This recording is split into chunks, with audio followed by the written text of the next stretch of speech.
Liputan sidang tahunan MPR RI dan sidang bersama DPR RI, DPD RI, serta rapat paripurna DPR. Penyampaian RUU tentang APBN tahun 2023.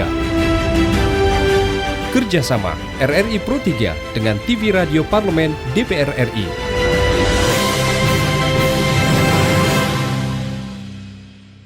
Terima kasih rekan-rekan yang ada di Studio Pro 3 dan selamat siang tentunya untuk pendengar RRI dan juga pendengar Radio Parlemen ya. Kita masih dalam rangkaian acara siaran bersama RRI, betul. Pro 3 dan Radio Parlemen tentunya. Ya. Tadi kita sudah mendengarkan ya bagaimana apa yang disampaikan oleh Ketua MPR, kemudian Ketua DPD dan juga Pak Presiden ya. Yeah. Yang menyoroti tentang berbagai hal ya. Paling utamanya ini mengenai bagaimana 78 tahun betul, tentunya betul, kemerdekaan 70. Indonesia yang saat ini. Dan Luna telah hadir bersama kita saat ini ada anggota DPR RI Rieke Diah Pitaloka dari fraksi PDI Perjuangan daerah pemilihan Jawa Barat 7. Iya. Bu Rieke gimana? Assalamualaikum. Waalaikumsalam. Sehat semuanya. Sehat semua. Iya.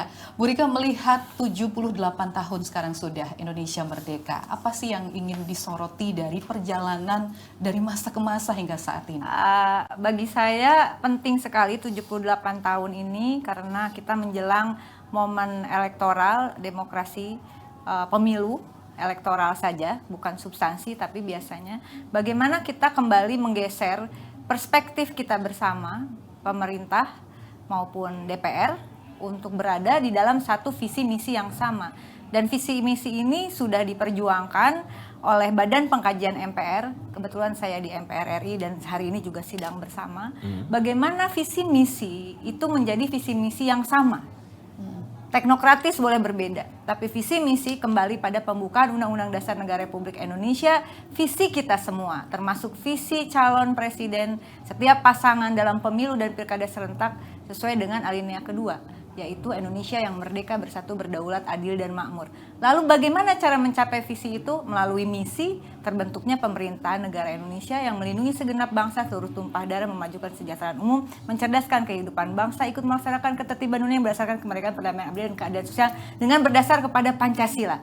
Lalu bagaimana yang boleh berbeda? Teknokratisnya. Jadi bagaimana satu pasangan menawarkan gagasan untuk kesejahteraan, pasangan B bagaimana teknokratisnya. Tapi visi misi Badan Pengkajian MPR mengatakan seharusnya tidak berbeda. Dan ini tantangan kita.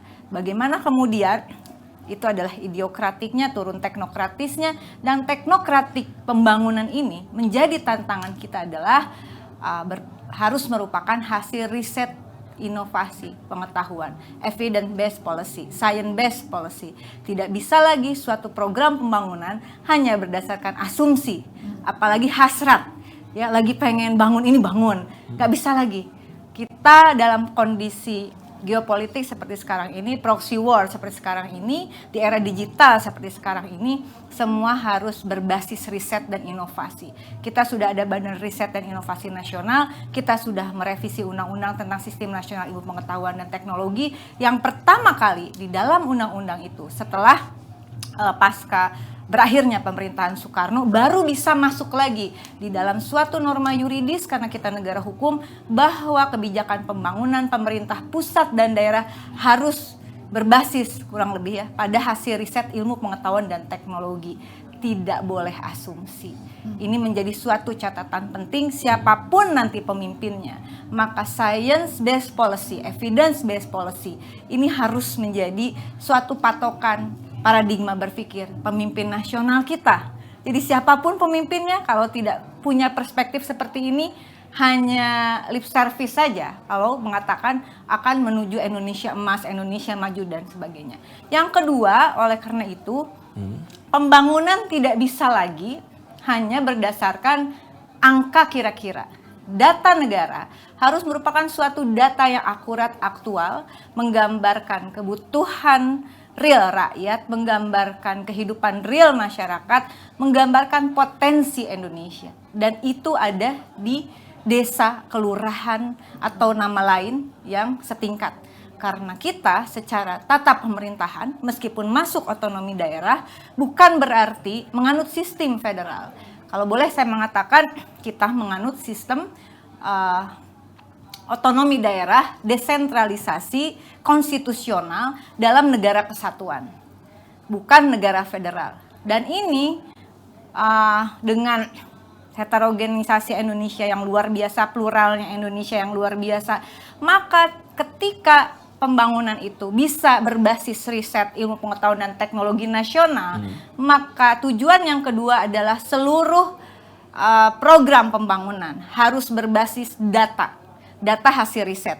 Kami menyebutnya data desa presisi atau data presisi. Sistem pemerintahan, pusat maupun daerah, harus berbasis pada data presisi. Data presisi adalah data yang aktual, akurat tadi, yang bisa diverifikasi, bisa divalidasi, dan ini perpaduan antara berpikir secara digital, begitu.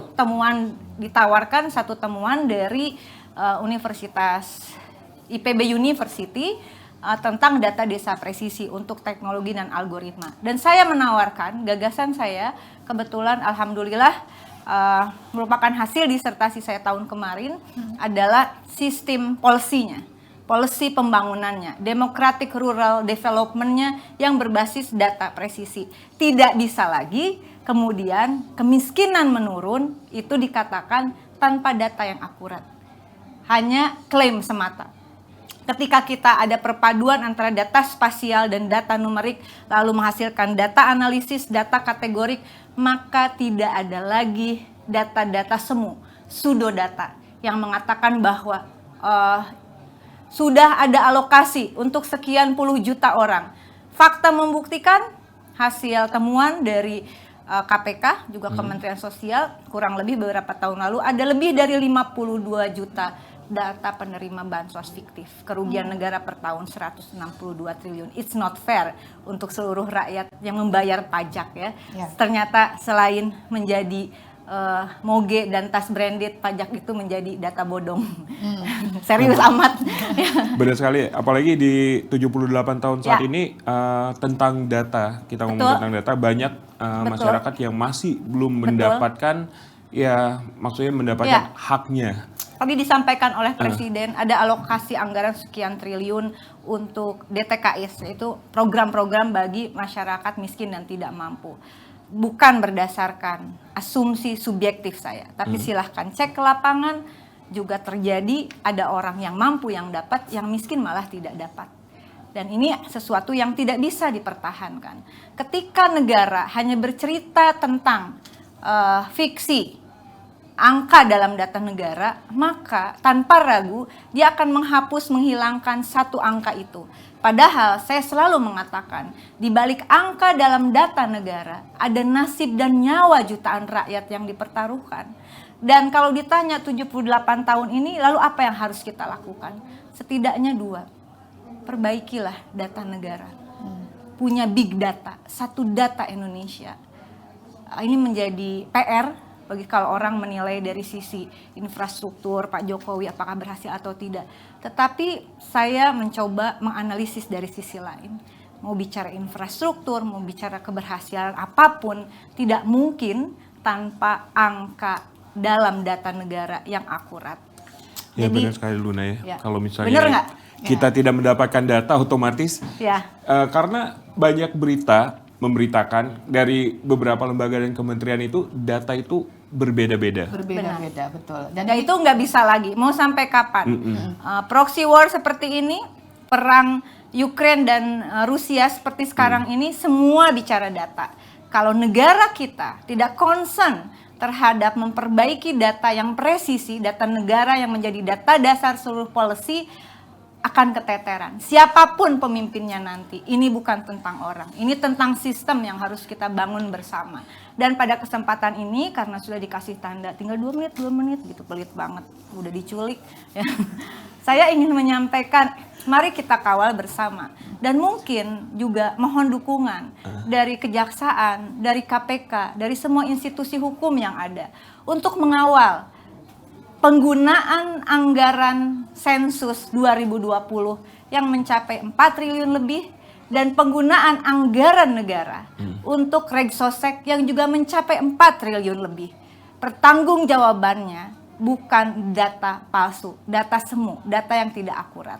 Dan saya juga mohon bantuannya, apakah pengeluaran anggaran 4 triliun untuk Regsosek, untuk data ekstrim kemiskinan, terutama data kemiskinan ekstrim 4 triliun itu memiliki dasar hukum. Saya kira 78 tahun ini kita semua harus berhenti menjadi policy maker yang pseudo, yang palsu.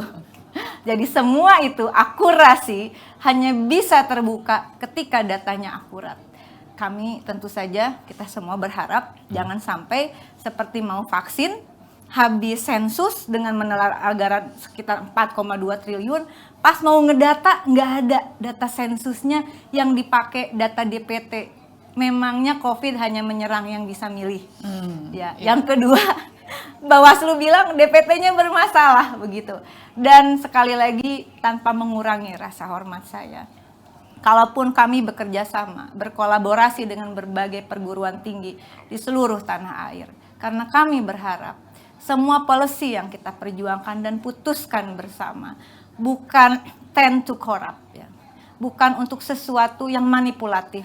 Ketika kami mengusulkan akurasi data, sistem penyelenggaraan pemerintah daerah terutama, karena ini masuk era otonomisasi, desentralisasi, otonomi daerah, maka sistem penyelenggaraan pemerintah daerah harus berbasis data presisi yang leadingnya tetap pemerintah pusat. Kami menawarkan suatu sistem yang disebut dengan hybrid system, top down dan bottom up. Jadi mana dan open close circuit system. Kapan policy Indonesia ini harus terbuka? Kapan kita harus menutup pintu kita? Di era globalisasi seperti ini, 78 tahun hingga nanti katanya Indonesia Emas 2045, sebentar lagi mau diputuskan undang-undang tentang rencana pembangunan jangka panjang nasional 25 tahun. Pertanyaan kita semua, data apa yang digunakan jika kita tidak punya satu data? Oke, jadi ini adalah tantangannya ya, mewujudkan big data sehingga kedepannya kita harapkan tidak ada lagi. Jadi ini bukan klaim lagi ya. Ini bukan tentang pemilu ke depan, itu bukan tentang orang menurut saya, tapi tentang sistem yang mau dibangun. Karena kalau orang itu bisa berganti, tapi suatu sistem ini kan harus elaborasi antara pemimpin, antara kepemimpinan dengan sistemnya. Tidak bisa lagi kita post-truth istilahnya kalau dalam filsafat. Post-truth itu melampaui, beyond kebenaran, lalu mengobok-ngobok psikologis, lahirlah hoax dan segala macam. Yang terjadi adalah banality of evil, kejahatan karena kedangkalan berpikir. Mau Indonesia yang tadi merdeka, bersatu, berdaulat, adil dan makmur, tidak bisa lagi kalau sistemnya tidak transparan. Transparansi itu sekali lagi mohon doanya insya Allah pada hari konstitusi 18 Agustus 2023, bukan 45 udah lama. Kami sudah melakukan riset kolaborasi antara IPB University dan kemudian Universitas Andalas, pusat kajian konstitusinya, didampingi oleh Kemendagri, Kemenkumham, didampingi oleh BRIN. Temuan tadi dalam disertasi saya alhamdulillah diterima oleh masyarakat Nagari Panampuang di Kabupaten Agam. Mereka sudah menyusun suatu norma yuridis tentang sistem penyelenggaraan pemerintah nagari berbasis data presisi. Yang menerima adalah pemimpin di tingkat lokal, di tingkat bawah, yang saya yakin nggak apa-apa. Karena Indonesia itu sesungguhnya kekuatannya ada di akar rumput, di desa, kota, kelurahan, banjar, nagari, dan sejenisnya. Menghibur diri maksudnya. Baik, terima kasih banyak, terlalu bertete ya kalau misalnya dilihat dari beberapa data-data pemerintah yang nanti kita harapkan hanya satu data yang dapat memberikan kesejahteraan bagi seluruh termasuk rakyat untuk Indonesia. subsidi. Ya, termasuk untuk subsidi. Baik, terima kasih banyak atas waktunya. Terima kasih Dirgahayu Republik Dirgahayu. Indonesia. Indonesia bangkit maju sejahtera. Merdeka. Barakallah, sehat semuanya. Amin. Baik. Assalamualaikum. Waalaikumsalam. Dan demikian tadi, kita langsung kembali ke studio Pro 3. Liputan sidang tahunan MPR RI dan sidang bersama DPR RI, DPD RI, serta rapat paripurna DPR. Penyampaian RUU tentang APBN tahun 2023. Kerjasama RRI Pro 3 dengan TV Radio Parlemen DPR RI.